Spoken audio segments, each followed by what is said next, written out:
Bienvenidos a este nuevo programa de Mente Empresarial. El programa de hoy vamos a hablar sobre liderazgo y marketing con IA.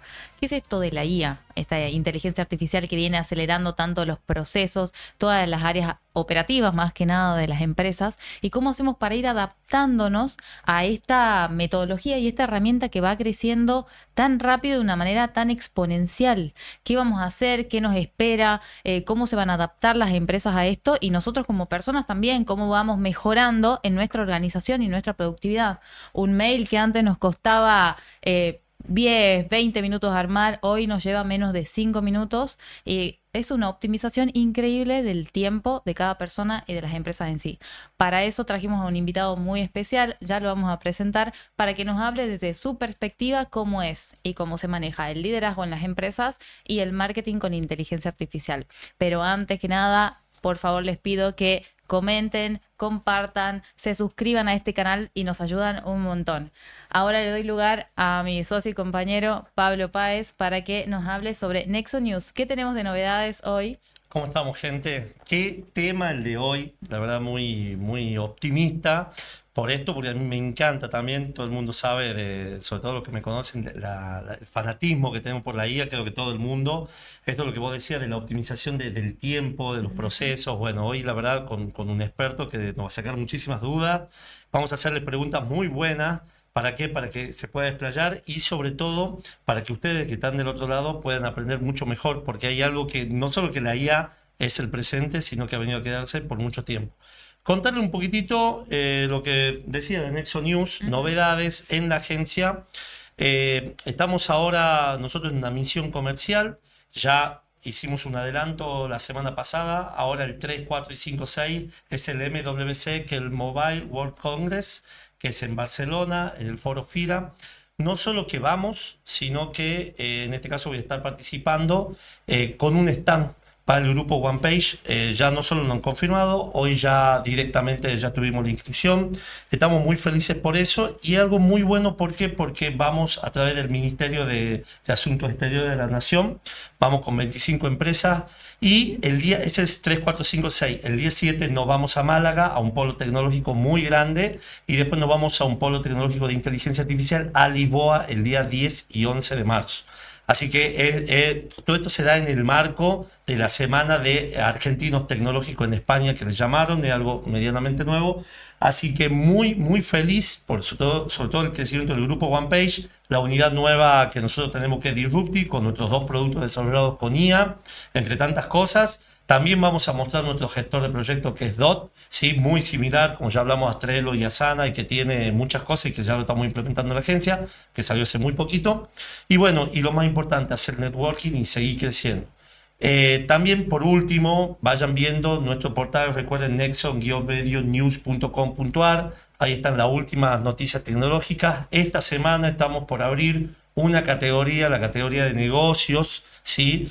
Sobre todo nosotros ya lo conté un poco, traemos noticias, ¿sí? Sacamos noticias de otros portales, de lo cual nos parece que son muy enriquecedor para todos nosotros, y en el cual ustedes van a ir viendo y que queremos que realmente formar una comunidad de IT, tecnológicos, y ya empezando a preparar el programa que va a empezar a partir seguramente de abril, Disruptivos Digitales, que va a estar apoyado por Nexo News. Así que bueno, esas son las novedades. Bueno, excelente, pero qué evento. Creo que no nombraste cuántos, más o menos, cuántos stands hay, cuántas personas van al evento. No, es un evento que el año pasado se registró 110.000 personas, de lo cual el 70% son CEO y directores. Es una entrada muy cara, van acreditados más de 2.600 periodistas. Ustedes no sé si vieron los portales de Buenos Aires, está el de Las Vegas y está el de Barcelona. Es la misma empresa que lo organiza, que se debe al marco del GSMA, ¿sí? Que es un protocolo tecnológico, son la unidad de redes móviles que se juntan.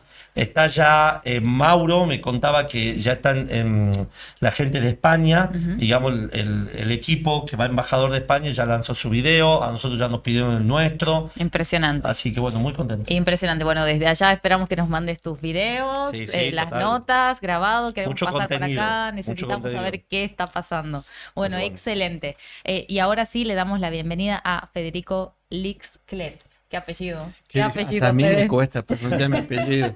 Y tiene el problema que cada vez que me piden, me dicen cómo te llamas, saco el DNI y le digo, o te lo deletreo o léelo de ahí, porque Yo creo que es más difícil escribirlo, porque nombrarlo es trabalengua. es trabalengua. Decirlo varias veces seguido y termina Y seguro ahí, que más. o lento, Lix, click. Perdón, ¿puedo, Ay. antes que me presenten, qué tengo que hacer para inscribirme para ser parte de OnePage? Yo quiero hacer ese viaje impresionante. Encima, escucha esto.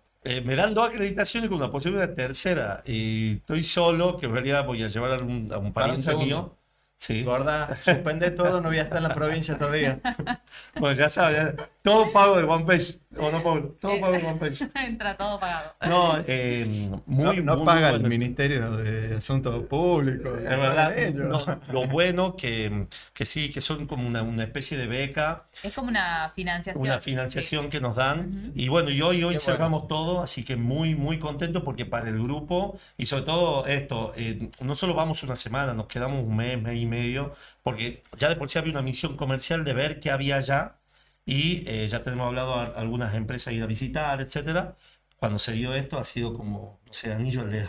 A ver, Excelente. yo le doy desde el que mira de afuera, realmente me parece muy buena que puedan hacer esas cosas porque ustedes van a traer mucho valor para toda la región, digamos, Sí. todos los contenidos, lo que puedan mamar ahí, ver, los contactos, los otros influencers que van a conocer. Yo al evento lo conozco, pero lo conozco siempre, lo veo todos los años vía YouTube, Ah, básicamente. Poder estar ahí realmente, la verdad que Sí, va a sí, ser muy bueno, bueno. espero que traigan mucho Bueno, contenido y muchas muchas gracias. cosas. Sí, es Sí, un paso no, enorme para la Es empresa. un paso enorme. También nosotros tenemos como misión comercial seguramente el Silicon Valley de la Fundación del Tucumán, el Silicon Valley también de la Fundación en algún momento, dentro de los próximos 2 años.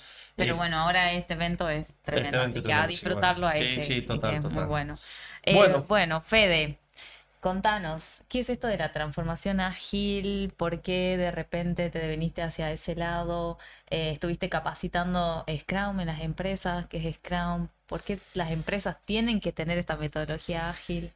Bueno, primero quiero acordarme algo cuando hablemos de IA, de una Ujú. palabrita que vos has dicho nada más que es exponencial. Después se me acordar No, que yo no que lo vos conozco. dijiste exponencial, que creo que, Exponencial. Vamos a anotarlo. que da para que hagamos una fórmula matemática que pueda llegar a Ah, explicar un poco la IA. excelente. Metodologías ágiles, a ver.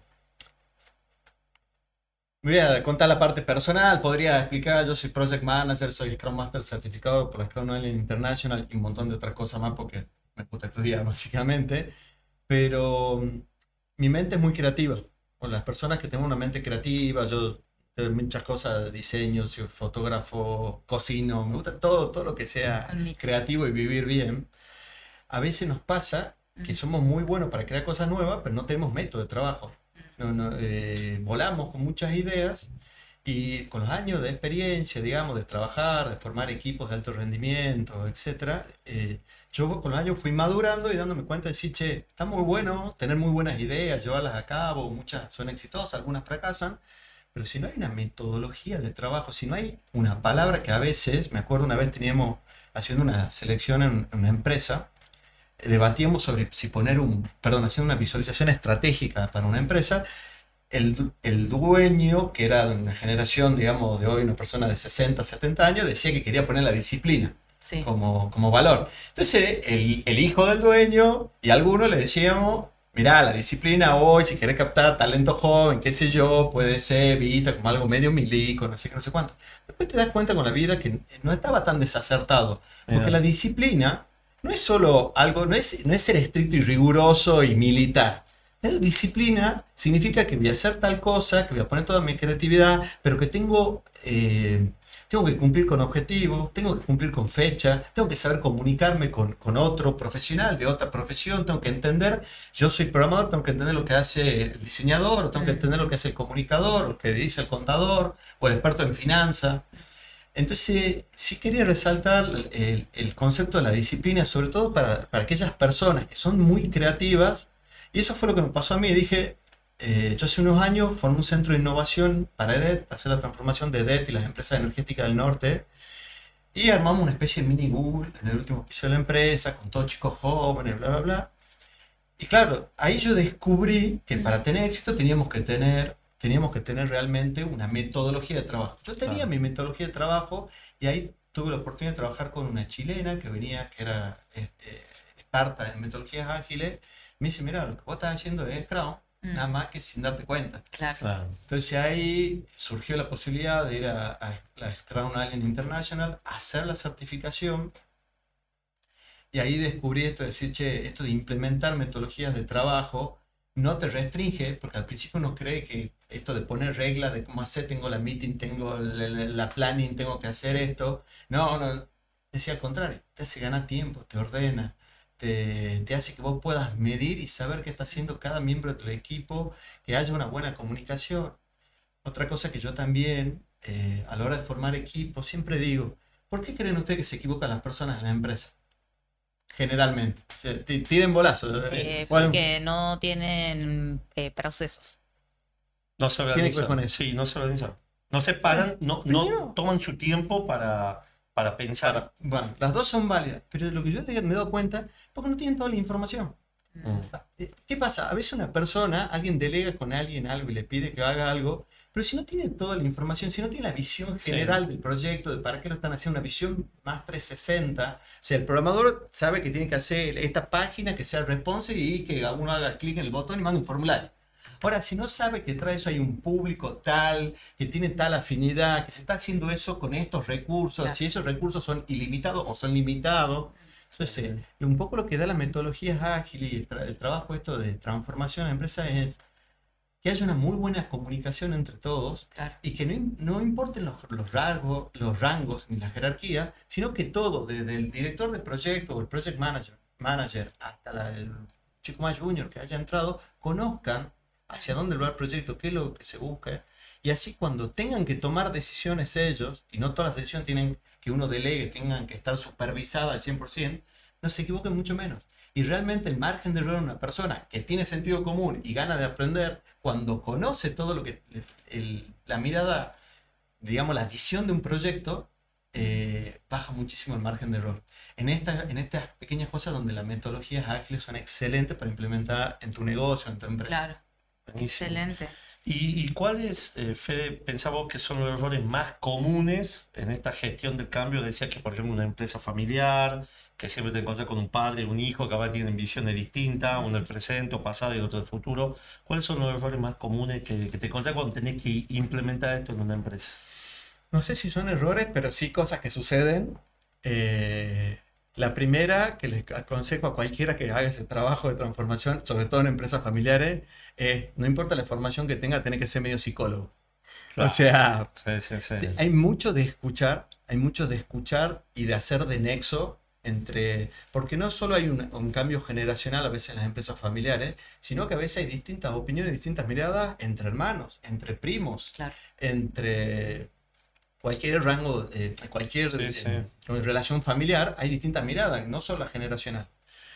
Entonces el primer punto, digamos, es las primeras dificultades son el temor al cambio. Al cambio. Yo me acuerdo hace muchos años, cuando trabajaba con, justo lo mencionaste hace un rato, con César Jorrat, que el que es tucumano lo debería conocer. Sí. Me acuerdo que trabajamos con una empresa familiar que nos pide un rebranding de toda la marca. Iba acompañado en el proceso de visualización estratégica. Entonces era una empresa familiar donde la madre de 3 hijas habían creado la marca, era algo de educación, digamos. Sí.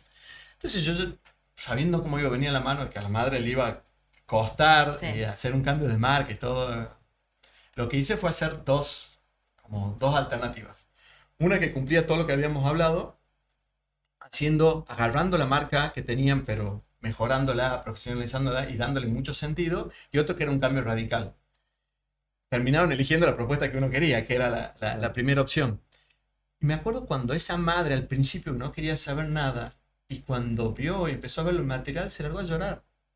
Se largó a llorar y le decía a la hija, la verdad, que estoy muy emocionada, porque ahora sí veo que teníamos que cambiar, que hacer esto. Y me decía, estaba muy apegada a lo que tenía, y ahora veo esto y realmente esto sí tiene lógica, sí. Claro. Y entonces, por ahí la segundo tips que tiro es saber separar la emoción de la razón. ¿Mm? Que eso es muy difícil porque somos personas humanas.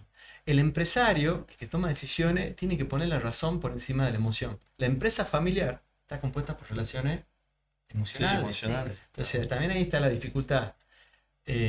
Hay un amigo y empresario mío que él decía, tenía una frase que decía que había aprendido con los años que él colgaba su corazón cuando llegaba a la empresa y trataba de tomar decisiones racionales, digamos. ¿Mm? Y que decía que las veces que tomó decisiones con el corazón generalmente se había equivocado. Y que cuando tomaba decisiones con la razón, a la larga eran buenas decisiones. Claro. Qué bueno. Qué Bueno. difícil, porque me recuerda a varias conversaciones en donde las empresas familiares, suponte tenés el padre que incorpora a sus hijos, la exigencia en sí al hijo es mucho más alta que el que le puedes dar a cualquiera de los otros colaboradores dentro de la empresa, por la simple razón de que es tu hijo y tenés que demostrar que no está acomodado, es decir, no está acá porque está acomodado, sino porque realmente le da el perfil, está capacitado para manejar la empresa. Algunos los hacen crecer desde abajo, es decir, tenés que conocer primero todas las áreas para recién poder estar dentro de una gerencia y no entrar directamente a la gerencia. O sea, cómo ir adaptando, cómo uno tiene que ir pensando o controlándose emocionalmente para decir, no lo protejo porque es mi hijo o es mi familiar, sino pienso en la empresa y lo que es mejor para la empresa. Te puedo poner un ejemplo futbolístico para la audiencia, Dale, creo que lo van a me entender. gusta.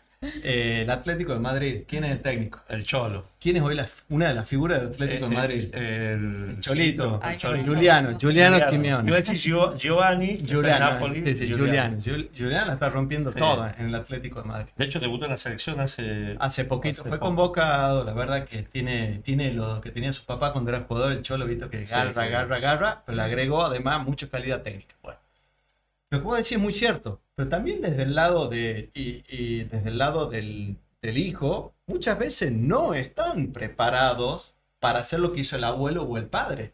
Y a veces tiene que ver con que generalmente en empresas familiares, ¿qué sucedió? Llegó un padre, un abuelo, muchas veces, de Italia, de España, qué sé yo, con una mano adelante y otra atrás, como se dice, y empezó con algún negocio de forma rústica y fue exitoso. Después vino el hijo, la siguiente generación profesionalizó eso. Sí. Y a veces pasa que el error de los padres con la tercera generación es que ya los hijos que nacen no nacieron como su papá en un seno Claro. de mucho trabajo y pocos recursos económicos, sino más acostumbrados a tener todo fácil. Entonces yo diría que muchas veces pasa por ahí. Con esto no quiero decir que no puedan ser, pero sí pasa que a veces mucho la tercera generación no está preparada y tienen que pedir ayuda de coach, de consultores, de asesores, para formarse, Claro. amén de la formación que uno puede adquirir en una universidad, en un posgrado, lo que sea, para formarse en el día a día, en la calle, en cómo hacer las cosas. ¿Por qué quería poner el ejemplo del Cholito Simeone, de Giuliano? Porque cuando Simeone lo hace debutar en el Atlético de Madrid, se lo cuestionó muchísimo. Encima justo el Atlético en esa época no andaba bien de Andaba resultado, ahora está rompiendo todos los récords del Atlético de Madrid. Sí. Y decía todo el mundo que es lo primero que uno piensa por prejuicio. Está puesto porque es el hijo de papá. Por eso, claro. Y Simeone mismo, él dice en varias declaraciones, dice que Giuliano está por su mérito propio, que él lo va a tratar igual cuando sea jugador que a cualquier otro jugador. Si lo tiene que poner, lo va a poner, y si lo tiene que sacar, lo va a sacar. Y que él tiene que demostrar que se ganó ese lugar. Claro. Bueno, Giuliano entró a la cancha, ahora está jugando muy bien, y ahora nadie cuestiona el criterio del Cholo padre, digamos. Y de sus capacidades. Esto que es lo que quiero decir con este ejemplo que se entienda futbolístico. Hay que esforzarse, no por ser el hijo de realmente tenés ganado un lugar en una empresa. A veces hay muchos hijos o nietos que han destruido empresas. Esto creo que excede al lazo familiar. Es cierto que un lazo familiar te habilita muchas veces a ser gerente en una empresa o hacer la sucesión lógica en una empresa, pero como muy bien decía, conozco muchos casos donde padres lo han hecho trabajar al hijo en todas las áreas de la empresa, carga bolsa, por decirlo de alguna forma, hasta ganarse un espacio en el lugar donde tiene que demostrar que está a la altura de las circunstancias. Claro. En el caso también, cuando hay una transición y un hijo no tiene el talento del padre o del abuelo, yo siempre lo que recomiendo es que forme un equipo de gente más capaz que él, Claro. que se rodee de gente muy capacitada y muy capaz. Un núcleo de confianza de no más de 4 o 5 personas, pero muy bien preparada. Claro. Porque esas personas, si él tal vez no tiene toda la capacidad, por ejemplo, no sabe finanzas y tiene un buen asesor financiero, No va a hacer funcionar. efectivamente. ¿Sabes qué? Justo me salgo del guión de preguntas ahí un poco, porque me parece súper interesante, pero ¿Cómo hace? Porque acá es un tema de que un fundador, vos tenés una persona que funda una empresa, puede no tener tantos conocimientos, pero porque es el fundador y tiene una conexión emocional muy fuerte con lo que está haciendo, que puede fracasar o no, pero en el caso de que no fracase, hay mucha pasión detrás del fundador. Entonces, esa pasión me parece que la tiene difícil la tercera generación de cómo hace el fundador de traspasar esa pasión, porque no es solamente el conocimiento técnico, que muy bien decís vos, me puedo poner un equipo que me rodee y me apoye en eso, sino es cómo hago para sentir eso que ha sentido el que ha fundado, que le ha remado, que le ha dolido, que ha llorado, que le ha pasado mal. Al principio es muy complicado. Sé cómo hace para pasar todo ese amor que le tiene a la empresa para que la empresa perdure a través del tiempo. Dos cosas te puedo responder. La primera, vos hablabas de los conocimientos, digamos, del fundador de la empresa o la primera generación. Yo creo que generalmente lo que tiene seguramente esa persona, que ya hoy ya sería una persona mayor, estaríamos hablando, es sabiduría. Puede no tener puede no haber tenido un posgrado, por ahí tiene los nietos y los hijos que tienen un MBA, tienen posgrado, pero no tienen la sabiduría que le ha dado la experiencia de haber vivido en carne propia, haber transpirado, haber tenido que salir a vender, a comprar, a guardar el stock, a controlar la caja, hacer todo ese sacrificio a costa de por ahí no estar en su casa, no haber dado el tiempo a los hijos y llevar a los hijos a la empresa para que muchas veces pasan empresas familiares y llevan a los hijos a la empresa para tener a los hijos cerca. Claro. Eso era, por un lado, creo que tienen la experiencia, esa sabiduría que te va dando la vida. Entonces yo creo que ahí es muy valioso. Y la segunda cosa que iba a decirte, ya me lo olvidé, no me acuerdo que era, si me sale después. Como anotado exponencial. Sí, ves que me conozco. No, por eso es lo bueno que tiene el streaming. Eso es lo bueno que tiene el streaming. No, eso es lo bueno que tiene equivocarse. Y aparte yo siempre digo, no tengo mucho procesador, pero no tengo mucha memoria RAM. Así que... Es un chiste para disruptivo, que está bueno.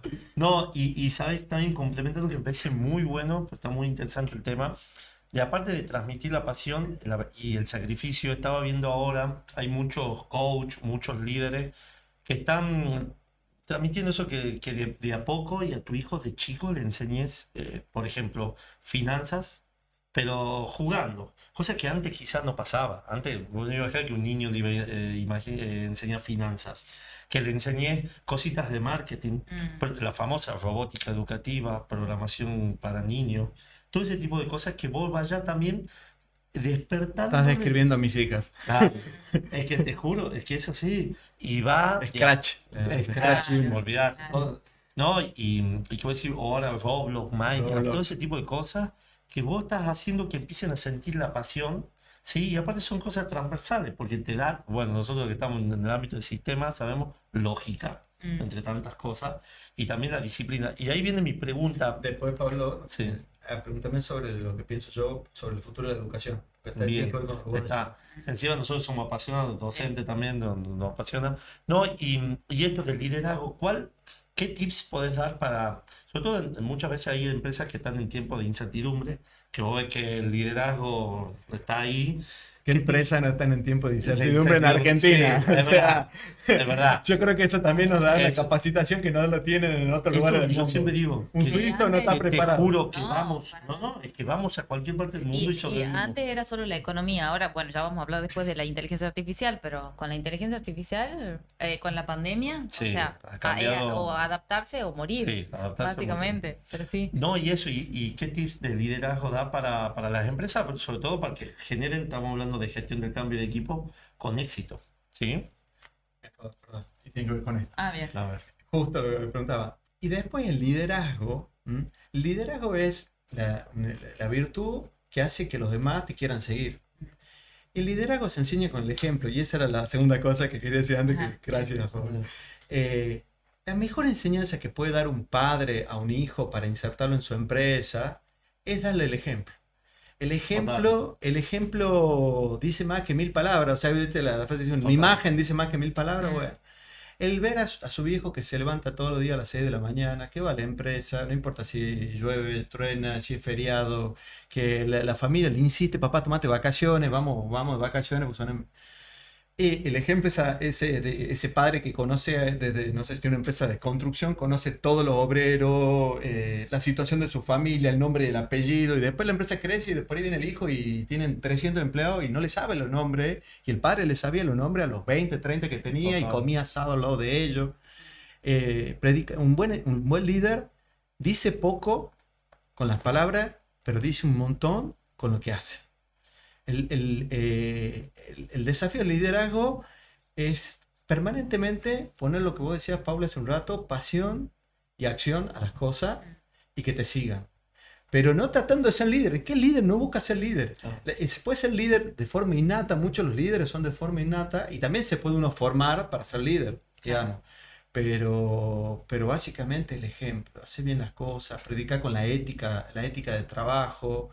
Claro. Si uno tiene, no sé, si el padre de uno es fulero, y es probable que los hijos o se quieran despegar de lo que ha sido el padre, o adquieran las mañas, ¿se entiende? Ahora, si uno tiene un padre trabajador, dedicado, buena persona, que por ahí no tiene la formación del hijo porque no tuvo las oportunidades para irse a Buenos Aires o afuera del exterior a estudiar, o estudiar claro. Incluso en la universidad acá, bueno, el ejemplo yo creo que no, y le transmite la pasión. Quizás ese amor que vos hablabas temprano de la empresa, de lo que le transmití con el ejemplo, y que vaya viendo, decís, che, ¿y sabes ¿por qué se levanta todos los días? ¿Qué lo mueve? Y la pasión en la empresa familiar está relacionada a una palabra más, para mí más precisa, es hablar del orgullo. Le transmite el orgullo de haber hecho algo de la nada. Porque cuando uno hace una empresa, está creando trascendencia. Sí. Está creando un valor para una sociedad que va a trascender. Esa persona se va a morir, pero su empresa va a seguir a través de sus hijos, de sus nietos, o si la vende, de quien sea. Entonces estás creando trascendencia. Y ese orgullo de sentirte que has hecho algo en la vida, que dejó una huella, lo que sea, un impacto en la sociedad, eso mata cualquier otra virtud. O sea, ese orgullo, eso transmite pasión, transmite ganas, transmite amor, digamos, porque si las cosas no se hacen con amor, y salen por obligación. Y la obligación nunca ha sido algo bueno, digamos, cuando uno solo hace las cosas por obligación. Claro. No, además cuando hay pasión se nota. Cuando hay pasión se nota, uno lo hace, lo vive, somos el ejemplo, tal cual como estamos comentando, esto es hacer, que nos miren. ¿Viste esos videos donde va el padre o el abuelo? He visto un video de una nena que siempre andaba con las manitos atrás. Ella caminaba con las manitos atrás. Era un video de, no sé si en TikTok o en Instagram. Ella caminaba con las manitos atrás y no sabían por qué la nenita siempre andaba con las manitos atrás. Y después, más adelante, se muestra un video en donde el abuelo de la nena siempre anda con las manitos atrás. Entonces la nena lo acompañaba con las manos atrás. Así que un poco es esto lo que estamos tratando de transmitir. La mímica de mirar. Copiamos el ejemplo, lo que vemos. ¿No te pasa a veces en amigos de ustedes o parientes que vos ves el hijo de alguien y decís, hablas igual que tu viejo, hablas igual que tu vieja? Tal cual. Es porque imitamos lo que tenemos al lado. Compañero de trabajo. Está tanto tiempo y uno se mimetiza. Sí, tal cual. Bueno, excelente. Muy bueno tus aportes, Fede. Bueno, vamos a un corte y ya volvemos. Después vamos con inteligencia artificial.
Estamos de vuelta y ahora vamos con un tema súper interesante que es la inteligencia artificial.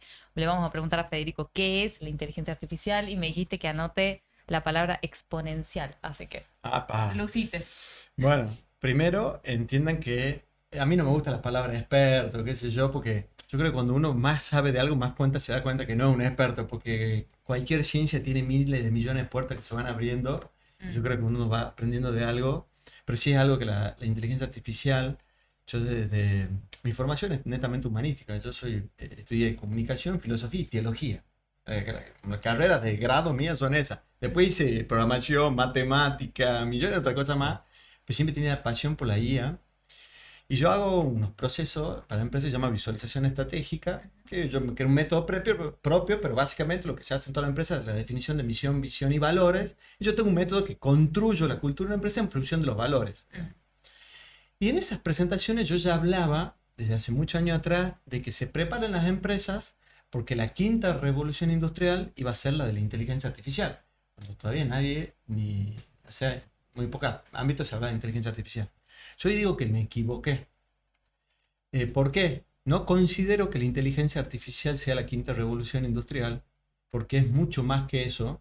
Y ahí yo empecé a desarrollar mi filosofía, que se llama la era de la humanidad aumentada, que es una filosofía tecnohumanista optimista, donde básicamente digo que esto no es una quinta revolución industrial, sino es un cambio de era lo que estamos viviendo. ¿Por qué digo que es un cambio de era? Porque si analizamos las otras 4 revoluciones industriales, la máquina de vapor, la bombilla eléctrica, el microchip, el internet, fueron herramientas que cambiaron la sociedad, la economía, la persona, todo, pero ninguna tenía la capacidad de competir con lo que nos hace más humanos. ¿Y qué es lo que nos hace más humanos? ¿Qué nos separa de una cosa a nosotros? Para mí lo emocional. La emoción y la inteligencia. Y el pensar, el sentido, filosóficamente hablando, la autoconciencia, la conciencia de que existimos, que somos. La bombilla eléctrica, el microchip, la máquina de vapor, ninguna de esas podía contar una historia. Como un razonamiento lógico. Efectivamente. Ninguna de las otras revoluciones industriales podía contar un cuento, emocionarte con una imagen, generar una imagen, un video. Ahora están generando imágenes increíbles, digamos, con inteligencia artificial. O sea, está muy humanizada. La inteligencia artificial generativa, que es la que se empezó ahora a conocer y digamos como que está en boga de todo y está de moda, pues inteligencia artificial se habla de hace años. Digamos. El año 56 se acuñó el término en una conferencia de Dartmouth, se puso inteligencia artificial, que después si quieres preguntarme por qué yo digo que la estamos llamando mal inteligencia artificial y que es un error, pero básicamente la inteligencia artificial tiene esa capacidad de hacer una mímesis de lo más humano que tenemos. Pensar, emocionarnos, crear arte, una historia, un cuento. Y la palabrita que vos decías ahí, que te dije que anoté, vos hablaste de que es exponencial. Y si nos ponemos a pensar una fórmula matemática, ¿cómo es la capacidad de adquirir conocimiento? ¿Cómo es la inteligencia humana? ¿Cómo es el incremento de la inteligencia humana? ¿Es exponencial o es sumatoria lineal? No, lineal. Es sumatoria lineal. Hay unos estudios. Yo a veces cito cosas que leí, pero no me acuerdo, no me piden la cita exacta. El que esté allá, googlee o pregúntale. Pero básicamente un estudio que habían hecho, no sé qué universidad, que habían calculado la cantidad de información que nosotros recibimos en petabytes de datos en una semana de vida versus a la cantidad de información que podía recibir una persona promedio en la edad media. Entonces, un poco lo que decía el estudio, que una persona promedio en la edad media, la cantidad de información total que recibía en toda su vida es el equivalente a una semana de vida nuestra. Claro. ¿Por qué? Primero, empezando por el hecho de que vivían menos años. La esperanza de vida era mucho menor. Y segundo, porque había analfabetismo, lo que tenían, lo que sabían leer y escribir, eran eruditos, eran muy pocos, y el acceso a la información que tenían era muy poco. Nosotros consumimos información todo el tiempo. Ahora, y eso mostraba cómo en medida de unidad de petabytes de datos, cuánta información va procesando el cerebro humano y la capacidad y los test de IQ y todo lo que se va haciendo, y hay un crecimiento en el ser humano de atrás para adelante. ¿Estamos de acuerdo? Ahora, la IA, el crecimiento no es incremental sumatorio, es incremental exponencial. Porque una IA sale un modelo hoy y en 6 meses tiene un modelo que es más barato, con menos procesado de datos, que requiere menos energía y que performance 2 veces mejor o 1 vez mejor. ¿Se entiende? Sí. Entonces, sí, esto hace que te genere una cosa de decir, incluso uno que está en el tema, a veces decir, no me da la cabeza para No seguir alcanza todo. aprende uno o algo y ya está el otro. Efectivamente, y sale una cosa y decís, bueno, y a mí me gusta mucho el tema de la medicina y me meto y decís, te quedas atrás todo el tiempo. Entonces, ¿qué es la inteligencia artificial? La inteligencia artificial yo la defino como básicamente una mímesis de lo que es la inteligencia humana, la capacidad de razonar, de crear contenido, textos lógicos, digamos, y encontrar razones a las cosas. Ahora, lo que yo te decía antes, Paula, era por qué digo que creo que el término inteligencia artificial, que ya está, imposible rebatirlo, va a seguir llamándose así, filosóficamente hablando, yo me lo pregunté mucho, ¿es correcto hablar de inteligencia artificial? Yo siento el término inteligencia, para mí la estamos sobrevalorando a lo que es la IA y me gusta poder hablar de esto porque hoy que se ve muchos gurús, expertos que hablan de la IA como todo es explosivo y todo es lo último y lo mejor. Y a veces como que se la pone muy arriba y decir, no, para, la persona humana es la que está ahí. Nosotros, la inteligencia artificial sin un ser humano hoy no hace nada. Los resultados de la inteligencia artificial, si no hay personas interpretándolo y usándolo, no sirven de nada. Son contenidos probabilísticos muy precisos y seguramente mejor de lo que nosotros podemos decir, pero si no hay una persona en la que impacta, no sirve de nada.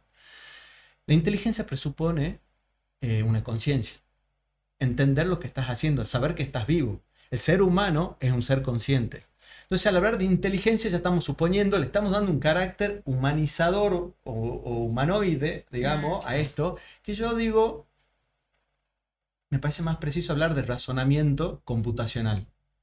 ¿Por qué yo hablo de razonamiento computacional? Creo que el término te explica mejor lo que hoy hace una IA generativa, que básicamente la IA generativa, a diferencia del machine learning o el deep learning, que es la IA tradicional que ya se hace muchos años, que es la identificar patrones con grandes cantidades de datos, etcétera, etcétera, sí, es que tiene la capacidad de generar nuevos datos. Con machine learning y deep learning vos no podías generar nuevos datos si no identificabas patrones. Por ejemplo, los sistemas de tránsito en las Smart Cities, que ya existen hace muchos años, por patrones de la cantidad de autos, qué sé yo, podían predecir cuándo te conviene liberar el semáforo. Ahora, la IA generativa lo tiene la capacidad de crear nuevos datos. Entonces, lo del razonamiento computacional, ¿por qué yo digo que eso es más preciso? Porque lo que hace una IA no es más que unir lógicamente una cadena de la próxima palabra, el próximo término que decir para que suene bien. Sí. Es un razonador, una calculadora, es un razonador, la IA es una mega recontra mega calculadora, ¿se entiende? Con una capacidad de procesamiento multidimensional inmensa, que ni nos imaginamos. Sí. Son billones de parámetros en miles de millones de dimensiones. Para que nosotros entienda esto, el que está ahí escuchando, nosotros estamos acostumbrados a vivir en un mundo tridimensional, en tres ejes, X, Y, Z. Bueno, la IA encuentra una palabra parece el multiverso de Marvel, le digo yo. Son mi universo, o sea, los de Marvel se reinventan y te crean una nueva, matan a un personaje que vuelve a aparecer en otro universo. Bueno, la IA así tiene la capacidad de unir palabras en miles de universos, es matemática pura.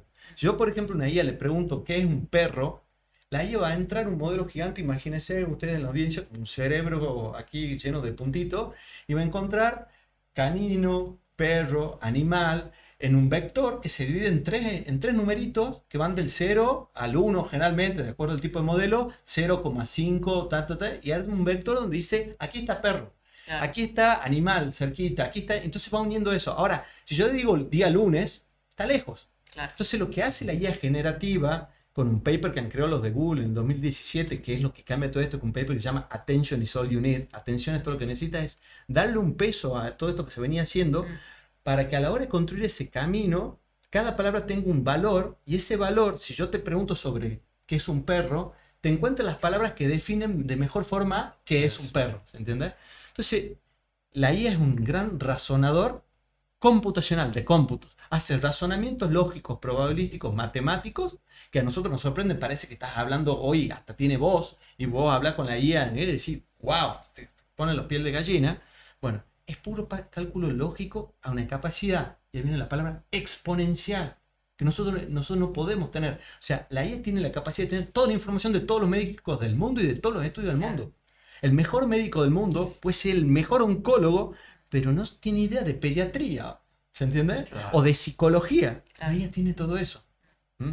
Y Porque vos decís esto del cerebro, yo me imagino como un montón de puntitos, un cerebro artificial, muchos puntitos. Neuronas, de ahí viene el red neuronal. De ahí, y también me imagino que nosotros a lo largo de la vida vamos leyendo muchas cosas, estudiando muchas cosas, los médicos, o sea, ven muchos temas, muchas temáticas, pueden no haberse especializado en pediatría, pero han visto conceptos de eso. Y vos decís, yo lo he leído, pero no me acuerdo, lo he visto en algún lugar, pero no me acuerdo específicamente cómo era, o he estudiado esta fórmula y no sé si lo repaso tal vez.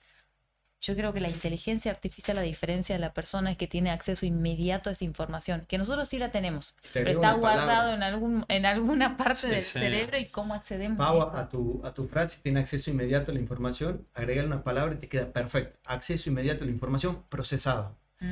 Y ahí me puedo ir un poquito por las ramas de esto, digamos. Sí. Yo digo, nosotros estamos entrando en una era de la información procesada, y si nosotros analizamos, digamos, cuando vivíamos en la caverna, el hombre de Cromañón de la caverna, ¿dónde buscaba información?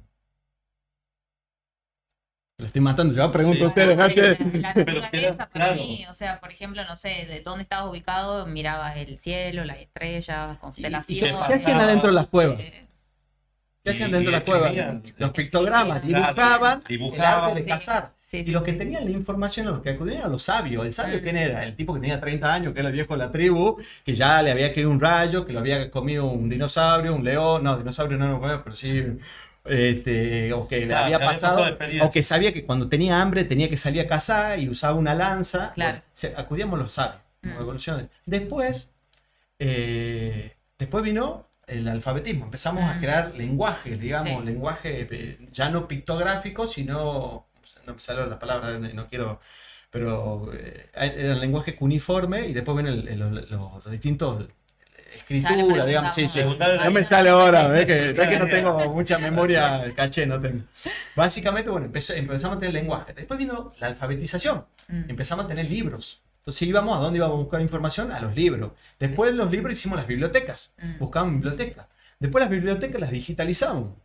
Y empezamos a usarla en carta. Yo ganaba la encarta, el disquito que tenía ahí, 3 fotos que en 4 píxeles, digamos, de un avioncito, y te volvías loco, y tenía 2 temas de canciones.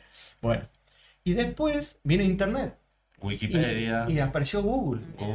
Primero apareció Yahoo, había otro antes, Altavista, no me acuerdo, Altavista creo que fue el primero. Empezamos a buscar la información, y después Google, la misión de Google es como hacer accesible toda la información del mundo. No me acuerdo algo así, pero básicamente si leen la misión de Google, cumplen tal cual con lo que dicen que hacen, que es hacer accesible toda la información del mundo, libre y gratuito, una cosa así. Bueno, básicamente después empezamos a googlear. No sabemos algo, entramos a Google. Bueno, estamos entrando ahora en la era donde no solo googleamos cosas, sino que además tenemos cómo hacer un plan de marketing para una empresa tal. Claro. Te adjunto estos 3 planes de marketing que hemos hecho los últimos años, mejorar lo que errores hemos cometido, y en segundo tener una página. Efectivamente, pero tener una página para empezar. No digo que eso tiene que ser lo definitivo, no, pero ya te da salir de la página en blanco, sabés por dónde empezar, y ya uno con la experiencia de uno va, no, esto está bien, esto está mal, esto lo cambio, le pido otra cosa, lo voy mejorando. Y ahora hemos entrado en una era de la información procesada. En instantes, toda la información del mundo, de todos los expertos, con el estilo que querramos. Esta mañana estuve con el ministro de Salud, mostrándole una aplicación que hice para hacer diagnósticos médicos, cumpliendo con todos los estándares de las EHS, que son los estándares de historia clínica, todo escrito con términos médicos, con las nomenclaturas de las LOINC 10, de Orfanet, muchas cosas técnicas. Y wow, todos los que estaban ahí mirando, y después les digo, entonces una médica me dice, no, pero son 4 páginas, un médico no lo vale, paga 4 páginas, en resumen de un paciente con una historia que eran miles de millones de archivos, digamos, un paciente con enfermedades raras. Le digo, ok, le pongo, haceme la misma historia clínica en 1500 caracteres, pero explicado como para una madre. Y en 2 segundos estaba más o menos lo mismo, adaptado a 1500 caracteres, explicado como para una mamá, los términos científicos, y decía, sí, la verdad que... Claro, se entiende. No, y algo no menor que esto de la información procesada, a mí me encanta, me parece algo tan bueno, el tema también de la emoción. ¿Por qué? Porque pasa que venís con calor, te levantas mal, en un día, tuviste una pelea, no sé, o algo emocional. Y a mí eso me parece muy interesante de la guía. Por eso, ¿y qué opinas de ese dicho que te dicen que va a que va a sacar trabajo a la gente? Primero, otro Vale. comentario con la pintesco mío. Yo a veces me peleo con la IA. Así que lo de la emoción todavía no lo sacamos. Oye, cuando pero qué tonta le pongo, te estoy diciendo que no quiero esto. ChatGPT, lo que ChatGPT es muy malo a veces porque se empaca y te responde Sí, lo mismo y no se sale queda de ahí y decir, no, pará. Y ya yo ya le sigo peleando por ganas de pelearle, no, porque encima yo voy Por eso está bueno, si no puedes pelear con tu mujer algo, le peleas con la y guía. encima yo soy de esos enfermitos que yo le pongo el pulgar arriba y abajo porque voy haciendo el reinforcement learning, Claro, que es básicamente estoy ayudando a ChatGPT, a Gemini, a que los modelos se vayan perfeccionando. Pero bueno, a ver, yo Eso, la hablo guía del mucho trabajo. sobre el futuro del trabajo, mucho. Tengo una serie de artículos en la Gaceta o en el blog de falcam.com, digamos, de la empresa nuestra, donde escribí una serie de 4 artículos seguidos sobre el futuro del trabajo. Primero, soy un convencido. A ver, la pregunta es: ¿la IA nos va a quitar trabajo? Sí. Todas las revoluciones industriales quitaron trabajo, pero dieron otros. Claro. Por la mera evolución de las cosas. Hay trabajos que van desapareciendo. La IA aplicada a los robots humanoides. Fíjate, hay un montón de cosas que hoy hacemos nosotros que no las vamos a hacer en el día del futuro. Ahora que estoy viendo agentes, todo este tipo de cosas. Agente y un agente cargárselo a un robot que tenga la capacidad de laburar las 24 horas, energía barata y sin sindicato ni sueldo. Claro. Eso se viene. Eso, autos autónomos, colectivos que se van a mover solo de un lado a otro, trayendo mercaderías, llevando drones. Eso ya está en Estados Unidos, en Shenzhen, en China, eso es común. Sí. ¿Qué es lo que quiero decir? Sí se van a perder trabajo. Ahora se van a crear nuevos trabajos. Pero yo creo que va a haber un cambio mucho más profundo y algo que no se habla tanto. Pero todos hablan de la pérdida del trabajo y nadie habla de la pérdida del sentido del trabajo. Porque va a doler mucho más a la sociedad y yo creo que la responsabilidad de ustedes como comunicadores, yo por ahí a veces divulgando, es hablar de esto, hablar de la crisis no va a ser por la pérdida de trabajo, la primera crisis va a ser por la pérdida del sentido del trabajo. Cuando vos empiezas a sentir que lo que hacías toda la vida ya no se hace así, que ya lo que toda la vida ha hecho este trámite ya se automatiza, pero vos sí tenés capacidad para hacer otras cosas. Yo creo que también, yendo un poquito más adelante, y mi pensamiento filosófico este de la era de la humanidad aumentada, un poco lo que digo es, vamos una vuelta al humanismo. Yo pongo mucho ejemplo a que creo que vamos a volver en una supuesta era de la abundancia, donde se dice que podemos ir, si es que como ser humano no somos tan animales de destruir el planeta por contaminación, por guerra nuclear, lo que sea. Vamos a una era de la superabundancia donde todo se va a abaratar, donde va a haber... Se habla mucho del salario básico universal, del UBI, les invito a que busquen sobre el RBU en español, renta básica universal, o UBI en inglés, Universal Basic Income, se habla mucho de eso, que básicamente Perón se adelantó todo. Es un salario social para todos. Sí. Y yo que digo, el día de mañana la idea es que va a haber menos pobres, digamos, y intentar eso y que tengamos mejor calidad de vida. De hecho, si hoy comparamos general, no hablemos casos extremos, pero una persona de pobre con una persona de pobre hace 200 años atrás, o a la esclavitud, ha habido una evolución, digamos. Lo que quiero decir es que creo que vamos a una era humanista donde mucho tiempo que dedicamos a trabajar, y yo no sé si el día de mañana necesitamos una jornada laboral de 5 días a la semana, 8 horas. Yo no sé si vamos a tener más tiempo para esto, para charlar, para hacer hobbies que nos gustan, para volver a hacer asado, juntarnos con los amigos, hacer más deporte. Ahora, no estamos preparados para esa crisis del sentido, para darnos cuenta que lo que nos hemos estudiado, nos hemos preparado, lo que hemos hecho toda la vida, de golpe no tiene sentido y tengo que hacer otra cosa. Tengo que hacer algo Creo que nuevo. la clave de ahora, y que en realidad ha llegado el año pasado, que está ahora y que va a ser el futuro, porque si esto es exponencial, el acelere que tiene que tener el ser humano tiene que ser exponencial, va a estar en áreas como la innovación y en las personas que se adapten. O sea, la adaptación va a ser clave en este momento. El decir, yo siempre doy el ejemplo este. Antes, bueno, cuando yo era más chica, era todo hacer manual, porque sí, porque en el colegio me enseñaban que no, que tenía que saber la formulita. Listo, llega un momento en el que vos decís, ya me sé la formulita, y si no me la sé, voy a un video de YouTube, lo miro, lo repaso, ya está. Pero si hoy puedo hacer lo que hacía a mano en 10 minutos, lo puedo hacer en 5, en 2 o en 1 minuto con una calculadora, ¿por qué tengo que seguir haciendo la mano? ¿Qué tengo que demostrarle a quién? Entonces, lo mismo que ha pasado en ese momento con la calculadora, yo creo que se utiliza para la IA. Entonces, yo, sacando un poco de lo humano que tiene el ser humano de ser ego, o sea, de ser ego y manejarse por el ego, decir, ya está, si sabes que lo sabes hacer, y si no lo sabes, está bien también. ¿Qué podemos hacer? Podemos utilizar y apoyarnos en una herramienta como la inteligencia artificial para que lo que antes hacíamos en una cantidad de tiempo, la hagamos en menos tiempo, y el tiempo que nos sobra lo podemos usar para recrear, para pensar nuevas estrategias, para estar tiempo con la familia, con los hijos, hacer deporte. Entonces, ¿por qué no Para disfrutar de la adaptarnos vida, a eso? disfrutar de la Para vida, disfrutar de la vida, dejar de hacer cosas que nos alienizan. O sea, el que tiene un trabajo administrativo, que todos los días, yo siempre lo jodo, yo digo que odio dos profesiones y dos de esas profesiones son de mis mejores amigos, los dentistas y los contadores. Yo le digo a mi amigo que es contador, ¿cómo así? ¿Vos cómo te puede gustar ese numerito, ese esto? Y bueno, yo creo que yo ahora lo veo, él hace más negocio que otra cosa, digamos. Lo que vos decís, comparto 100%, Pablo, o sea, la capacidad de adaptarnos, de ser flexible, de tener una mente flexible, de prepararnos para cosas nuevas, de controlar la angustia y la ansiedad, porque esta aceleración, nosotros no podemos ir a la velocidad de la IA. No. No podemos. No. O sea, si queremos competir con la IA a la hora de escribir un documento en velocidad, en calidad ya hay benchmark, que los modelos nuevos de frontera, digamos, el ChatGPT o 3 o los modelos grandes, que ya están performando por arriba de los niveles de PhD más altos del mundo. O sea, ya hacen trabajo de investigación mejor que un investigador. Ya estamos entrando en esa fase donde la IA va a generar papers científicos, descubrimiento, que nosotros como seres humanos todavía no se nos habían ocurrido. Claro. Pero quiero volver a algo que dijiste vos, Pablo, al principio, que hablaste del pensamiento lógico. Yo les dije que iba a hablar de la educación, porque creo que estamos hablando de cómo prepararnos al futuro. Tiene que ver cómo preparamos nosotros y a nuestros hijos para el futuro. ¿Cuál es el rol de la universidad, del colegio, del jardín de infantes, de las empresas? De las empresas? ¿Qué tengo que formar?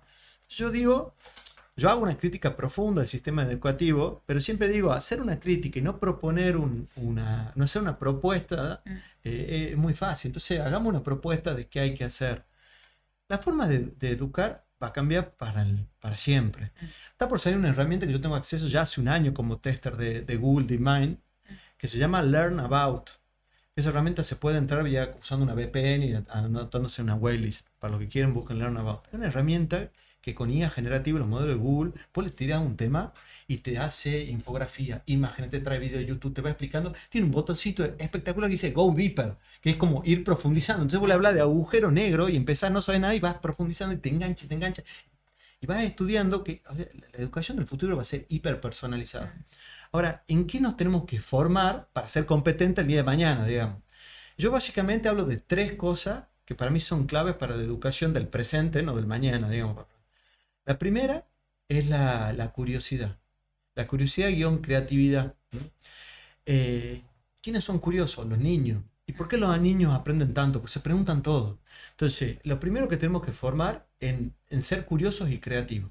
En preguntarnos las cosas, en repreguntarnos las cosas, en buscar cosas nuevas, en usar a la IA, enseñame, en leer libros, en ver videos en YouTube, en hacer cursos. La curiosidad, ese niño que tenemos adentro que todo el tiempo nos preguntamos, y si sabemos, somos expertos en celulares, y digo, no, hay algo que no sé de celulares, no sé, quiero investigar por qué este celular tiene tal cosa, ¿se entiende? Bueno, ese es el primer punto, que es clave, la curiosidad acompañada de la creatividad, de crear. El ser humano tiene la propiedad de crear cosas, digamos, crear cosas con la cabeza, porque las otras cosas las hacemos. Que hacemos por artesanía, que es otro tema interesante, hablar sobre el futuro de qué se va a consumir y qué va a tener mucho valor. La segunda, la que dijiste vos, Pablo, el pensamiento analítico. Sí. Enseñar a pensar. Metodologías de pensamiento, lo que uno en filosofía estudia en la lógica del pensamiento. Sí. Si A es B, ergo C, no sé qué. O sea, Eso es un poco aprender el pensamiento cómo lógico. O sea, funciona la tengo un lógica. problema, lo divido en pedacitos más chiquitos, voy encontrando una solución a esto, relación a la otra por Excelente. justaposición o contraposición. Esta respuesta no es, voy por este camino. O sea, el pensamiento lógico muchas veces no sabemos, no nos han enseñado a pensar. Nos han enseñado a multiplicar, nos han enseñado a dividir, pero no hemos terminado de entender por qué dividimos y multiplicamos. Eso, Claro. ¿para ¿Se entiende? qué? ¿Para qué? En matemática más avanzada, una integral. ¿cómo se come un integral? No entiendo para qué un integral. Bueno, el que termina de entenderlo dice eureka. Y la tercera, entonces, curiosidad, el pensamiento analítico. Y la tercera, que para mí es clave en el mundo de hoy, de los algoritmos, de las redes sociales, del pensamiento crítico. Desarrollar la capacidad de pensar por uno mismo, de cuestionarte lo dado, lo que se dice, lo que está en los medios, lo que está en las redes, lo que yo estoy diciendo en este momento, cuestionarse todo y darle vuelta a las cosas y repensar, o sea, tener una mirada crítica de la realidad, poder desarrollar un pensamiento propio, no solo seguir una corriente política esta o política aquella o en la economía, sino empezar uno con la hermosa posibilidad de equivocarte, porque cada vez que te estás equivocando estás siendo persona, pero también de acertar y generar algo que sea propio tuyo, digamos, que te va a dar identidad. Entonces yo creo que si nosotros nos formamos en la curiosidad, en el pensamiento analítico, el pensamiento crítico, y son las habilidades que necesitamos para el mundo de mañana, donde la información procesada va a estar. ¿Se entiende? Excelente. Total. Eso guárdamelo para clip. Vamos a Sí, ver sí. en las redes Vamos sociales. De cierre, excelente. Lo patentamos. Programa. Patentamos, claro. Lo patentamos. Bueno, excelente. A mí la inteligencia artificial, la verdad que me impacta. El crecimiento que tiene realmente representa lo que es exponencial. No vamos a poder llegar al nivel de crecimiento de la IA. Y la realidad es que tenemos que adaptarnos y sumarnos a esto porque no nos queda otra que seguir apoyándonos en la inteligencia en sí. Y difundirla también. Difundirla. Y aprender, seguir aprendiendo. Yo siempre digo el concepto de aprender a aprender. Sí, seguir aprendiendo y nosotros como comunicadores también y desde el sector privado como empresa intentar generar algo para la sociedad y me quedo con la palabra trascender. Sí, también, eso es muy importante. Excelente. Bueno, la única manera de que podamos aprender es que no sepamos, así que los que saben todo no van a poder aprender nada, tenemos que bajarnos un poco y decir, tengo muchísimo más para seguir aprendiendo. O sea, la idea de aprender es, no sé tanto. Nunca Claro. sabemos tanto y nunca somos expertos Solo en sé nada. que no sé nada. Solo sé que Solo sé que no sé nada. Toda la sabiduría metida en una Esas son raza. las personas que más crecen. Así que bueno, excelente, Fede, te agradecemos un montón haber venido. Nos encantaría quedarnos como 5 horas más para hablar de esto porque son temas súper interesantes. Así que más adelante lo volvemos, tiene que haber volvemos a el segundo invitarlo. round. Sí, me encantó. Espero que me haya encantó. mate o algo Sí, acá. tranqui. Vamos con Mate, hambre. café, facturitas para la próxima. Bueno, muchísimas gracias por habernos escuchado. Ya saben que se pueden suscribir para recibir las alertas de cuando estemos transmitiendo en vivo, cuando hagamos posteos, nos siguen en las redes sociales, nos ponen me gusta que nos ayudan un montón. Si tienen alguna duda pueden escribirnos en las redes sociales, estaremos respondiendo por ahí. Y como Y bueno, siempre, agradecer al equipo. como Sí. siempre hacemos, agradecer al equipo. El equipo de producción, Luciana, Rodrigo, Ramiro, Mauro y Matías por hacer posible el programa y porque siempre decimos que sin ellos no podría salir esto al aire, así que bueno, Tal cual. muy bueno. Ya saben que pueden consultarnos por espacios para tener también sus propios programas de streaming y pueden grabar acá en Nexo programas de podcast también. Nos vemos el próximo jueves, 16 horas. Y como les digo siempre, Nexo es el punto de conexión con vos.